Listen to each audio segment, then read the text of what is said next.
Lista. Nosotros somos el equipo 9 y nos tocó epigenética y nutrición. Somos Rosa Martín del Campo Mariscal, Carlos Chamal Hernández Ruiz, Valeria Hernández Morales y Jennifer Hernández. Bueno, como introducción, la epigenética estudia cómo se regulan los genes sin alterar la secuencia del ADN. O sea que esto no tiene una modificación en la estructura, sino más bien cómo se va a leer. Son como las instrucciones de un libro en el que decirle cómo van a hacer las cosas. Este mecanismo sirvió como ayuda a defenderse de genes invasores, inactivándolos. Se inactivaron con ciertas etiquetas químicas donde se ponía como esto se va a leer, esto no se va a leer. De esta manera comenzó a utilizarse. Los procesos epigenéticos se basan en cambios de expresión estables a medio o largo plazo que tienen lugar en respuesta a señales ambientales. Esto se refiere a que unas cosas se leen y otras no. Esto puede tener una relación en cuestión de la dieta, por ejemplo, puede causar cambios epigenéticos que alteren los niveles o patrones de expresión en determinados genes, para dar lugar en alteraciones metabólicas que persisten incluso después de haber sido retirado el estímulo, como es la ingesta de rica en grasas. Aunque tú dejes de consumirla, muchas veces va a seguir ese mismo patrón en el cual se va a leer. Y bueno, la memoria metabólica se refiere a que esta célula recuerda la experiencia y se sigue comportando de la misma manera al recordarla. Como en esta figura, la respuesta transitoria, una vez ejercida, el estímulo causa una modificación y el gen se va a recuperar con normalidad, o sea que va a seguir siendo el mismo gen, pero ya en un otro estímulo, si la exposición al estímulo causa una modificación genética, epigenética del gen, o sea una adición de acetilos o metilos, que ahorita voy a hablar de la metilación, se mantiene después de un tiempo y puede ser reversible. Reversible se refiere, por ejemplo, a los medicamentos que pueden causar una cierta modificación, pero después de pasar el tiempo, ese gen va a volver a la normalidad. Y bueno, aquí en los mecanismos epigenéticos, bueno, nuestras células, el ADN que contiene nuestra información, está enrollado alrededor de proteínas llamadas histonos, que son estos hilitos que contiene, y lo cual va a formar una estructura llamada cromatina. La cromatina son estas bobinas, las cuales están pues enrolladas por las histonas, pero esta compactación, o sea, si se fijan, aquí está más centrado y aquí está más abierto. A la hora de que está más centrada significa que está transcripcionalmente silenciada. ¿Por qué? Porque, por ejemplo, la cromatina tiene el ADN adentro, entonces si está está como más cerrada, no tienes acceso al ADN que se encuentra adentro. Sin embargo, si la histona está un poquito más abierta, vas a tener el acceso más rápido a la información que se tiene adentro. Entonces, si tienes tienes acceso a esa información, se va a expresar más fácilmente porque tienes más rápido acceso a ella.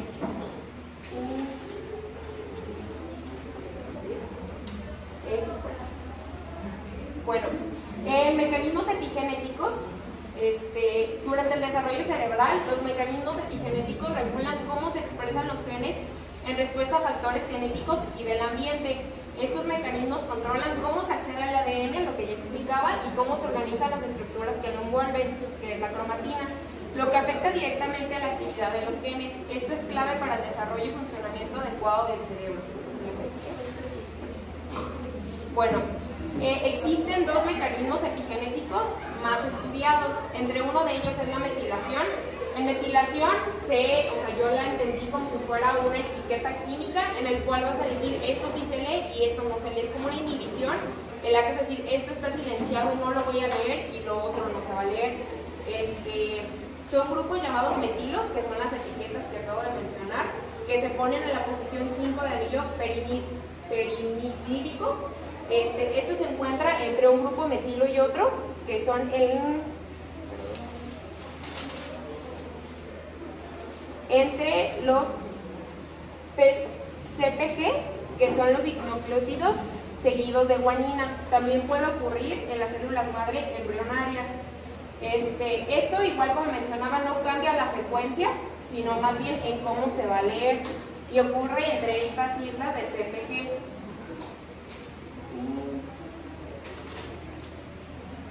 A la hora de que se agrega el metilo, es cuando se va a ocurrir o sea, se van a poner como etiquetas entre una y otra, lo cual va a decir que, o sea, si se pone una etiqueta aquí, ese gen o esa parte del gen ya no va a ser leída. En este método entran las melitransferasas de DNA, que son las enzimas encargadas de establecer y mantener los patrones de metilación del DNA durante la diferenciación celular y el desarrollo. Esta que es la DNMT3A y 3B, que es la que entra en los ratones, y la DNMT3B en el humano. Estas se encargan de establecer la metilación del grupo A partir de DNA no metilado. Y la DNMT1 se encarga de la metilación de mantenimiento, la que la va a mantener así. Bueno, en esto, el dinucleótido CPG es como un collar. Están, por ejemplo, son dos, y a la hora de que una de ellas, o sea, se une, se adorna con una etiqueta que es la que va a decir, esto no se va a leer. Pero eso, en la metilación del DNA fue reconocida desde el principio como un mecanismo de memoria genética capaz de transmitir información de una generación celular a otra, del mismo modo que la propia secuencia del DNA. O sea que si se pone una etiqueta que aquí donde se está metilando, se empieza a pasar esa metilación durante varias generaciones. Entonces, por eso, bueno, yo la relacioné en cuestión de la alimentación, que antes decían que, por ejemplo, la gente no se alimentaba bien o consumía cierto tipo de cosas que hacían daño. Después empezó a salir el Alzheimer, todo ese tipo de cosas por la alimentación de la gente que tenía antes. Entonces, si tú te alimentas mal ahorita, tus próximas generaciones van a empezar a expresar esas metilaciones o expresiones del gen que se prendieron base a tu alimentación. Y bueno, la metilación del DNA está relacionada con el silenciamiento, como ya mencionaba, de los genes. Este es como un libro de instrucción para hacer lo que el cuerpo necesita. Están ciertas partes de las etiquetas apagadas, como en el caso del cáncer. Esas etiquetas puede que estén en ausencia y van a permitir que lo que puede causar inestabilidad genómica y continuar el desarrollo del cáncer. Como no están estas etiquetas que van a apagar ese gen, entonces van a expresar y van a empezar a hacer modificaciones en tus genes. Es una de las marcas epigenéticas más estables que se conocen y además heredable, como ya mencionaba. Y luego una falta de información. Bueno, en las modificaciones posttraduccionales de las histonas,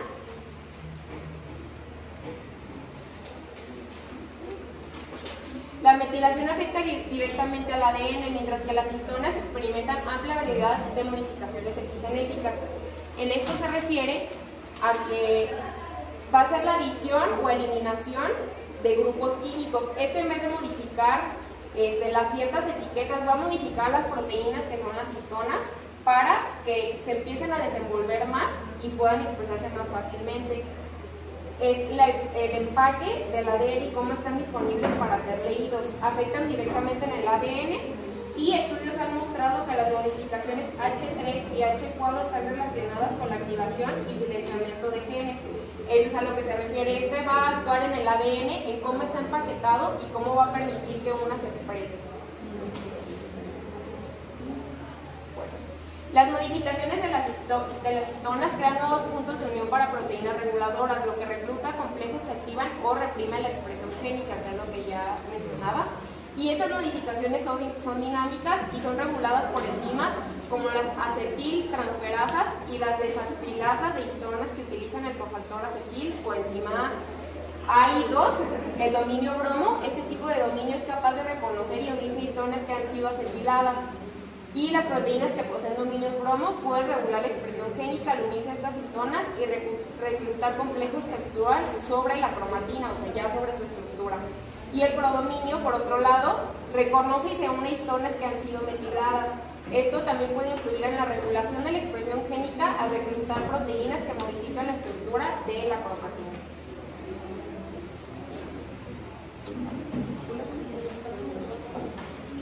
El ARN no codificante, que son secuencias genómicas que no transcriben proteínas. Existen de cadena corta y de cadena larga. La de cadena corta tiene menos de 30 nucleótidos y la de larga tiene más de 200. Y existen, bueno, antes se creía creía que no tenía ninguna función, los de no codificantes, pero existen varias funciones que tienen. Está la microRNA, que es una de cadena corta y que está implicado con la fibrosis. Está el MEC3, que es expresado por la madre y provoca los genes promotores y la formación de microvasos en el cerebro. Está la SRA, que es un activador en el receptor de esteroides y inhibe la expresión de genes inflamatorios. La regulación epigenética y posttranscripcional mediada del RNA no codificante implica la influencia de ciertos ARN no codificantes en la expresión clínica. Está la RNA-MI, que se va transcribiendo y aquí puede llegar a una inhibición de la RNA mensajera. Y existen efectos en la dieta que pueden modificar la forma o la complexión de la persona. Puedes nacer con un fenotipo delgado y conforme tu dieta puede cambiar a un fenotipo obeso, como por ejemplo la dieta nociva, que es la occidental, que nos puede causar cáncer o hígado graso o otros trastornos del metabolismo.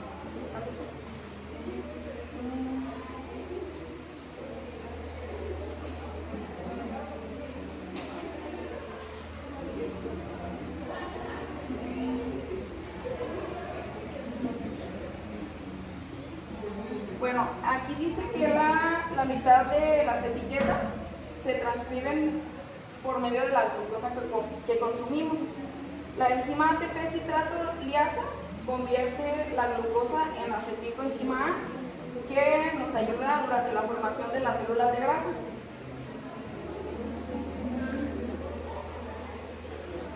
Y la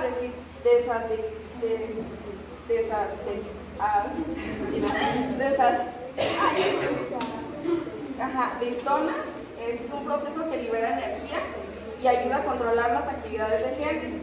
Las enzimas sirtuinas realizan esta tarea y ocupan la energía de la molécula NAD+ y producen nicotinamida.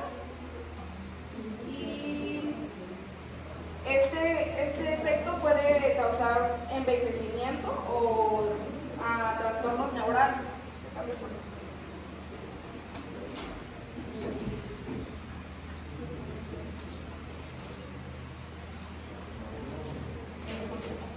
Bueno, son una imagen de una persona que envejece por... ¿Sí, no? Bueno, son imágenes de envejecimiento por este trastorno de cambio. Tampoco sale, pero son imágenes de trastornos. Tenemos el Alzheimer, epilepsia, síndrome de Roux-Mister, síndrome de Coffey, y pues son causados por la ¿cómo se dice? Y los síndromes que les acabo de mencionar producen dedos gordos, baja estatura, cambios en el estado facial y cerebral. Y aquí tenemos una tabla de mecanismos epigenéticos, como los agentes y sus regulaciones. El folato metionina o betaína, que causa la regulación de metilación del DNA en histonas. El butirato o biotina y vitamina E, que causan la inhibición del HDAC. El EGCG, que causa la inhibición del HAP, regulación de la metilación, actividad del DMT, el oleato palmitato, el aumento de la metilación, ácido anargábico, la inhibición del CAP, la curcumina, la regulación mediante RNA-MI y pues ahí están otros tres. Está la genistenia, la regulación mediante RNA-MI, el disulfuro de diálilo, la inhibición de HDAC, el selenio, la modulación de la metilación y el resveratrol, la inhibición del CIR.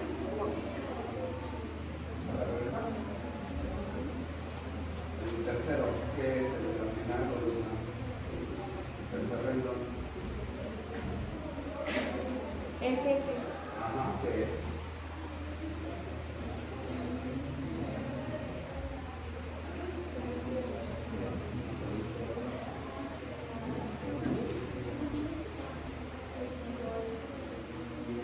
Es la catequina más abundante en el té verde. Eso la alfa-lidón, ¿cuántas veces? Se utiliza como terapia terapéutica contra el cáncer. No sé si se entra como antioxidante. Sí, ¿no? Puede entrar como antioxidante. Ajá. Justamente eso les preguntaba en el examen. Les preguntaban si estaba bien o estaba mal, porque era ¿qué cosa? La diferencia de su cuestionario.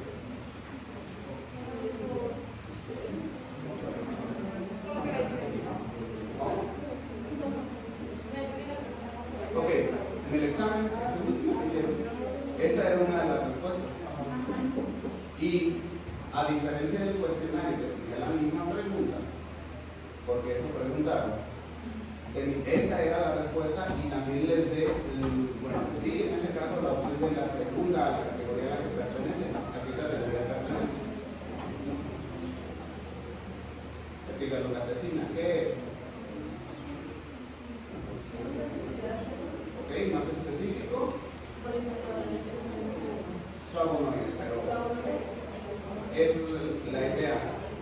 Y justamente también ahorita les pregunto porque es una sigla en este caso que ya debería de olvidarla porque ha salido en prácticamente todos los temas que estamos revisando.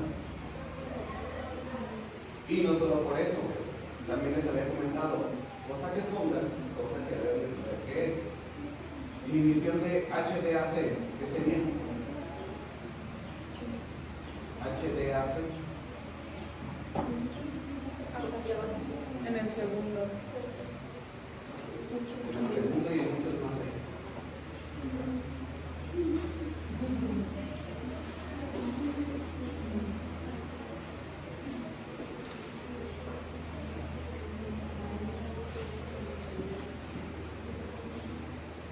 Que no se lo digan en el momento, chicos, no quiere decir que no estén bien, se están solamente en el entorno, ¿sí?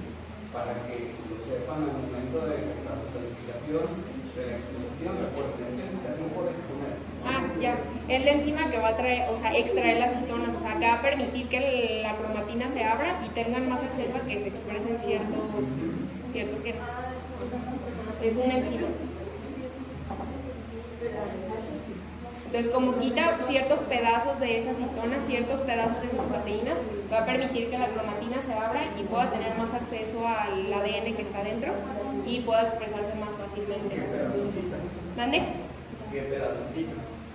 Sí. Es lo que le ha costado decir desde un inicio de su compañero.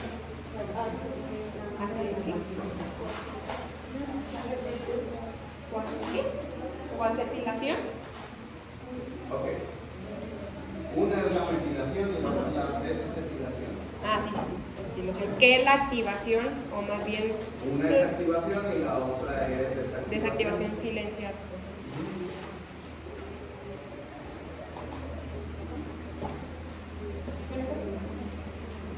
Bueno, yo les voy a exponer sobre los efectos epigenéticos de la dieta sobre el desarrollo embrionario y postnatal temprano.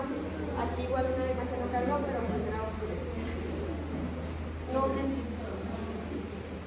Al establecerse en respuesta a señales del medio ambiente, incluido la dieta y el ejercicio, pese a que el estímulo inicial haya desaparecido, las marcas epigenéticas actúan como una especie de memoria celular, lo que ya les decía mi compañera Denise. El patrón de las marcas epigenéticas de diversos tipos celulares del organismo refleja los factores dietéticos. Estos cuando son adecuados o inadecuados. Lo que lleva a una respuesta transcripcional alterada que pues conlleva a enfermedades posteriores. Se han descrito diferentes ejemplos de cambios dinámicos, por ejemplo, en deficiencias de vitamina vitamina B6, vitamina A y algunos minerales, y un alto consumo de grasas o una adopción de una dieta alta en azúcar se asocia con sobrepeso u obesidad por cambios en los perfiles de metilación del ADN, lo mismo de que no pone las etiquetas correspondientes y pues se siguen metiendo los genes, afectando a los genes implicados en la homeostasis de la energía y la obesidad, tales como la leptina, que esta es la hormona producida para la inhibición del apetito, apromelacortina, que esta es una proteína precursora de hormonas péptidas que regula la corteza adrenal, que ayuda a la supresión del apetito. El ácido graso sintasa, que es una enzima responsable de catalizar síntesis de ácidos grasos que ayudan al almacén de la energía. Y el NAD deshidrogenasa subunidad B6, que es la subunidad del complejo 1 mitocondrial, que actúa en la fosforilación oxidativa, es decir, que genera ATP.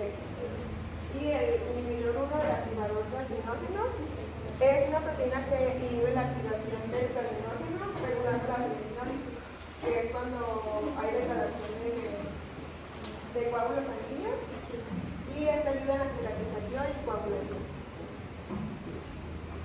Bueno, se han hecho estudios principalmente en animales, que de ellos podemos obtener, por ejemplo, en malnutrición se les dieron menos nutrimentos a los roedores, lo que conllevó una alteración en el patrón de modificaciones de histonas, el músculo esquelético e hígado, y en modificaciones de las histonas y la metilación del ADN en el hipocampo, lo que conlleva a una resistencia a la insulina, diabetes y obesidad. En el modelo de ligadura de arteria uterina, que ese también fue en roedores, se llevaron alteraciones en el patrón de modificaciones de histona de PDX1 en los islotes pancreáticos, también lo que llevó a una disfunción pancreática y diabetes posterior. Restricción proteica, alteraciones en la metilación del DNA de diferentes genes en el hígado, células pancreáticas o hipotálamo, que esto llevó a una esteatosis hepática, disfunción pancreática, obesidad y diabetes.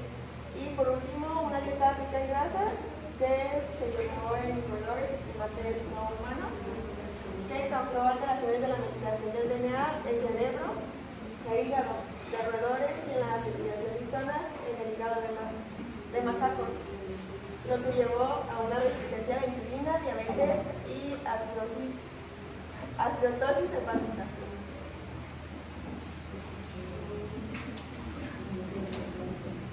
Durante el embarazo, por ejemplo, la restricción proteica o un bajo consumo de calorías conlleva a un bajo peso al nacer, lo que puede ocasionar que se lleve más bien que se tenga una mayor prevalencia para la obesidad. Lleva una prevalencia a la obesidad cuando el niño crece, y al contrario una desnutrición lleva a la hiperventilación global en el hígado e hipoventilación en todos los tejidos clave para la homeostasis metabólica, que la hipoventilación es cuando hay pérdidas de niveles de ventilación en el ADN, lo que conlleva la sobreexpresión de genes, como genes oncogénicos, por ejemplo, lo que lleva a un cáncer. Y la hiperventilación es el aumento de ventilación del ADN, que lleva a la represión de la expresión genética, silenciando genes supresores de tumores, igual causando tumores. En el tejido adiposo, la leptina mostró menores niveles de ventilación, causando una resistencia, lo que conllevó a una obesidad. En el páncreas, menor expresión del factor de crecimiento IGF-1 IGF-2, que promueve la proliferación celular, lo que da lugar a un menor peso y menos masa de células pancreáticas. También la poca ingesta calórica conlleva la reducción de expresiones de factores PDX1 y HNF4-alfa en el páncreas y GLUT4, que conlleva una resistencia a la insulina que puede desembocar en una diabetes. En machos también es importante la alimentación. Por ejemplo, una dieta con restricción proteica, aunque solamente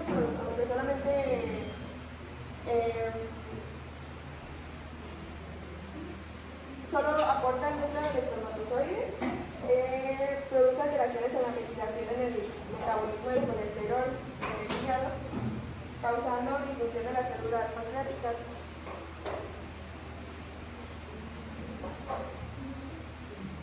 Bueno, este es un estudio ahora en humanos que fue durante la Segunda Guerra Mundial en 1944, que a este se le llamó el invierno del hambre, o también conocido como muerte de la hambruna holandesa. Las mujeres, bueno, en general toda la población consumía cerca de 400 a 800 kilocalorías, también incluían mujeres embarazadas y mujeres que estaban lactando. Y esta duró 6 meses, esta hambruna. Los niños expuestos durante el primer trimestre de gestación desarrollaron obesidad, enfermedades cardiovasculares y alteraciones psiquiátricas a los 50 años, mientras que los expuestos en el segundo y tercer semestre, es decir, cuando ya están más desarrollados, presentaron menor peso al nacer, mayor índice de obesidad a los 18 años y padecieron diabetes mellitus tipo 2 a los 50 años.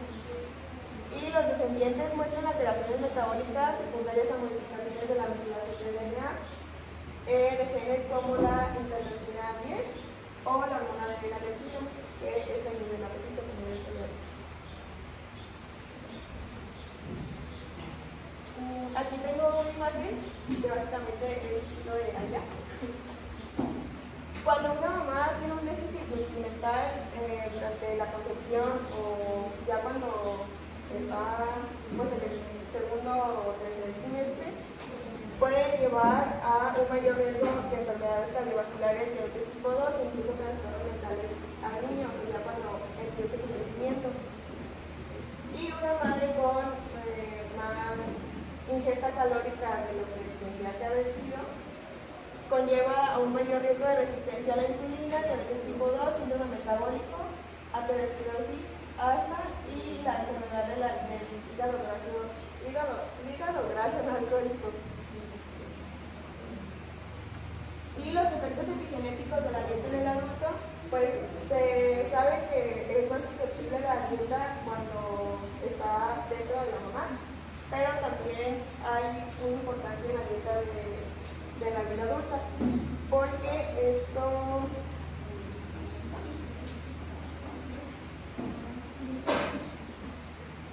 nos puede llevar a que si no teníamos cierta metilación de gen, pues ya empecemos a tenerla y pues ahí conllevará enfermedades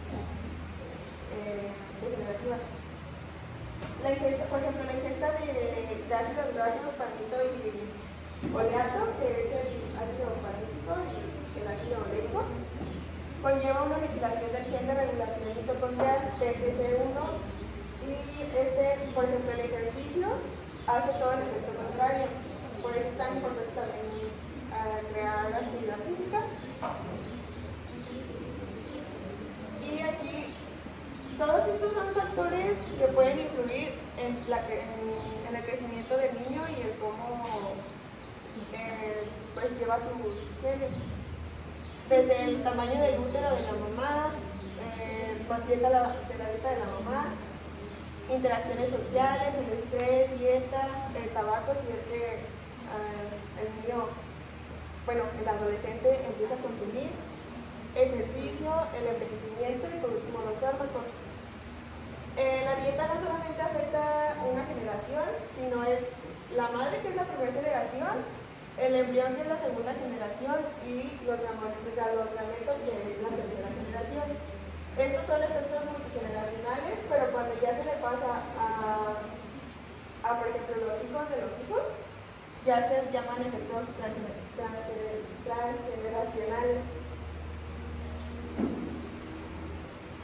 Por ejemplo, una dieta mal controlada en la diabetes, que genere muchos picos de glucosa, causa daños en las células endoteliales, causando alteraciones epigenéticas que permanecen incluso después de 5 años de que esta a lo mejor haya sido reversible. O sea, bueno, no la diabetes, pero sin la dieta. La plasticidad del epigenoma en adultos se manifiesta también en respuesta positiva, que se obtiene al tratar pacientes de diferentes tipos de cáncer, con distintos nutrimentos, con actividad epigenética, como el EGSG o la genisteína. Y pues bueno, como conclusión, pues sabemos que la dieta es importante tanto desde que empieza la mamá a querer concebir, que es también crucial para el embrión. Ya estando embarazada también es importante, y en la edad adulta también es crucial. Bueno, también para agregar en estas conclusiones, el semestre pasado la maestra Colina nos mandó un video donde explicaba de hecho todos estos procesos de la epigenética, y el cual también es importante a veces la suplementación, bueno no, en realidad es súper importante la suplementación antes del embarazo. ¿Por qué? Porque por ejemplo, eso que mencioné de el aumento de la enfermedad de Alzheimer fue precisamente porque las madres estaban desnutridas y no estaban bien suplementadas, como el uso del omega 3, que es un ácido graso que va a permitir que tu cerebro tenga las funciones cognitivas correctamente. Igual de la misma manera, la epigenética se centra mucho en hacer estudios entre gemelos, lo cual por ejemplo se hizo un estudio donde eran 2 gemelas, a una la mandaron a otro país y una se quedó, bueno, ella se fue obviamente y aprovecharon para hacer ese estudio, y una se quedó en México, la cual una tenía pues buena alimentación, dieta, pues una dieta correcta, el incremento de actividad física, y el cual se vio súper afectado el hecho de que por muy iguales que fueran su ADN, ciertas enfermedades estaban expresando de diferente forma, su sistema inmune estaba más debilitado uno que de la otra, porque todo lo que adquirían de forma exógena se vio muy afectado, aunque su ADN fuera completamente igual, se veía afectado por todos los aspectos de su vida que incluían. Entonces, pues ya como conclusión, no es como que siempre de que una enfermedad te digan, es por genética. La verdad, todos los factores ambientales tienen muchísimo más poder en apagar o prender ciertos tipos de genes al expresarse. Entonces, no es que todo sea genética, mientras tú te alimentes correctamente, hagas actividad física, tengas una buena suplementación, y sobre todo en el embarazo, que sea una buena planeación y suplementación añadida, pues se evitarían muchas enfermedades que ahora se están expresando, porque la gente de antes no tenía el conocimiento correcto para que esto se evitara. Gracias.